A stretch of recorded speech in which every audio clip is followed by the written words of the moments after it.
Nah, Pak Teguh ini ya, melihat pendidikan zaman sekarang nih Pak, apakah ada pendidikan yang tidak fokus?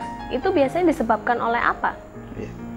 Menurut saya kok ada yang tidak fokus ya. Buktinya yang gagal lebih banyak Lebih daripada yang sukses. Sukses. Ya. Yang pertama. Yang kedua, tentu kenapa kurikulum berganti-ganti? Itu mesti dalam rangka mencari format yang terbaik. Iya. Nah, berganti-gantinya kurikulum itu justru menegaskan ada yang belum maksimal. Dalam hal ini mesti karena tidak fokus, jadi itu. Kemudian ada variabel yang lainnya juga. Jadi banyaknya mata pelajaran ya. Jadi di mana setiap ada pakar usul nih, misalnya nih tentang gender, ya kan, kesetaraan gender, banyak laki-laki dipandang menista wanita, maka wah kayaknya pendidikan gender perlu masukkan kurikulum.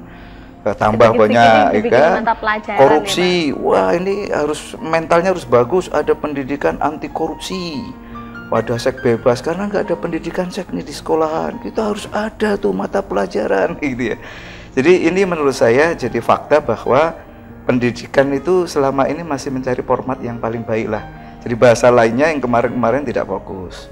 Kemudian yang berikutnya, siswa dalam rangka menerima pelajaran itu tidak ada upaya untuk mengenali potensi utamanya yang sesuai dengan pelajaran yang diberikan. Jadi setiap provinsi beda potensi, maka mestinya beda penanganan. Setiap anak antar pribadi itu juga beda potensi, mestinya beda stimulasi dan beda aktivasi. Jadi ini ya, jadi ada jawabannya pendidikan itu tidak fokus. Nah, pertanyaan yang kedua, bagaimana agar fokus? Nah, tentu tinggal dibalik saja. Jadi bagaimana? Jadi setiap anak yang mau sekolah itu harus ada tes bakat. Nah, mari alternatif yang mau digunakan cara terbaik menurut pemerintah apa? Yang penting adalah, jadi jadilah dirimu sendiri. Jadi anak-anak itu jangan dipaksa menjadi orang lain.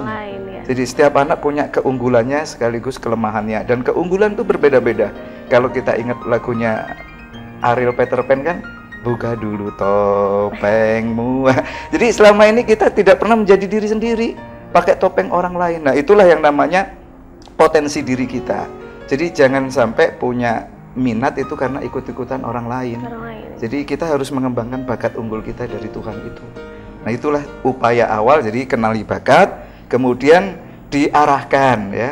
Diarahkan kemudian sesuai dengan potensi unggulnya, kemudian dikembangkan terus-menerus, bisa lewat pendidikan, pelatihan atau pengajaran.